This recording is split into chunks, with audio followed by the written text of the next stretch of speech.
Hi guys, welcome back to my channel, and for today's video magbe-bake naman tayo ng hummingbird cake. At syempre ito na muna, uunahin muna natin, magro-roast muna tayo ng pecan nuts. Dapat yung apoy nyo dito medium heat para hindi masunog yung ating pecan nuts. Then after this, palalamigin lang muna natin. Pag malamig na, ang gagawin naman natin, lalagay naman natin dito sa food processor. Yung sakto lang wag naman durog na durog. Yung ganito lang yung itsura niya. Yan, yung ganito lang. Pagkatapos naman, magka-crush naman tayo ng pineapple. Ang nabili ko kasi guys, yung pineapple chunk. Pwede rin naman gamitin mo yung pineapple tidbits. So, hindi kasi may crush naman natin. At depende rin sa inyo yan kung gaano kadurog yung gusto nyo or may tidbits, no? It's up to you guys. So anyway, pagkatapos naman yan, ito naman babalatan na natin yung saging. Ang ginamit kong saging dito yung green. Banana green. Hindi ko kasi alam kung ano yung tawag sa ganitong saging. So basta green siya at minash lang natin. So anyway, pagkatapos nyan, eto na. Magbibit tayo ng 4 pieces ng egg, no? So ibibit natin maigi, then after that, lalagyan naman natin ng sugar gradually. Huwag mo ibubuhos ng biglaan kasi ang importante dito is kailangan matunaw ng gusto yung sugar. So after that, ilalagay naman natin tong vegetable oil. Tapos lagay na din natin yung salt. Mix lang natin maigi. Pagkatapos, lagay na din natin yung vanilla. Pag nakita natin guys na okay na, yung talagang na-mix na maigi na natunaw na yung sugar, yung salt, then tsaka naman natin ilalagay itong crushed pineapple, no? Pagkatapos, sunod-sunod na yan, lalagay na rin natin yung ating minash na banana. Then, ang gagawin natin yan, hahaluin na natin maigi. Yan, ganyan kasimple lang. So, gagawin natin dito is set aside lang muna natin at sisimulan naman natin yung dry ingredients. Siyempre, ito, ang gagawin naman natin, isisip natin yung flour. Alam niyo yung pinaka-importante sa lahat yan. Pagkatapos, lagay ko na rin yung baking soda, baking powder, and then ilalagay ko na rin yung cinnamon powder. At pagkatapos, sasalain na natin yan. Importanteng sinasala yung flour kasi para maiwasan yung may bubuo, and then to make it sure also na malinis yung ating flour, malinis yung ating gagawing cake, no?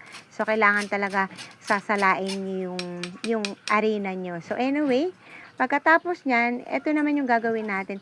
Dito natin ilalagay yung pecan nuts para yung pecan nuts mo makover ng ng flour para pag binake natin mamaya, hindi siya mapupunta sa bottom part. Ito na yung gagawin natin. Paghahaluin na natin yung dry ingredients sa wet ingredients. So, gagawin nyo dyan, unti-unti lang. So, para hindi kayo mahirapan maghalo, no? So, yun yung isa sa technique. At pagkatapos, pag nailagay nyo na lahat, mix it well but do not overmix. Yan yung isa sa pinaka-tip, no? Kasi pag na-overmix mo yan, ang mangyayari niyan, pangit yung kalalabasan, matigas yung cake mo. So, lagi lang pong alalay sa paghahalo. So, pagkatapos nito, magigiris lang ako ng pan. Hindi ako gumamit ng parchment paper. Nastipid to, no? Ginris ko lang yung pan. Kung wala kang butter, pwede naman din yung cooking oil. Pwede mo yan ilagay dyan, no? Para hindi didikit yung cake natin pag naluto. So, while I'm doing this, no, nakapag-preheat na ako ng oven. Kaya, ready na to, isasalang na natin to. Hindi ko na ginamitan na measuring cup kung ilang cups yung ilalagay ko sa bawat pan. So, ginawa natin dito, tansyahan lang. Magaling naman tayo magtansya, no? At pagkatapos nito, pag nalagay na natin dito, itatap natin, no? Para para mawala yung bubbles at saka para even yung ibabaw mamaya ng cake natin, no, pantay, no? So, ganyan. Sasalang natin at mag-aantay lang muna tayo. Eto na, nailabas na natin sa oven at pinalamig na natin to. Tadan! Tingnan nyo guys, no? Hindi siya didikit sa pan, no? Tinagilid-tagilid ko lang siya. Tapos, itataob ko lang yan. Walang kahirap-hirap. Babagsak na yan kagad. Tadan! So, ganyan yung itsura ng ating cake. Then, hahatiin na natin to. Pagkatapos kong mahati to, yan, ganyan na. Ilalagay ko muna sa rep. Babalutin ko ng cling wrap. Then, lalagay ko sa rep. Pagkatapos nyan, ito muna, gagawin ko muna tong pinaka-filling niya or pinaka-icing niya. Gagamit tayo ng isang bar na cream cheese. Tapos yung cream cheese nyo, kailangan malambot na guys. Yung nilabas mo na sa rep, no?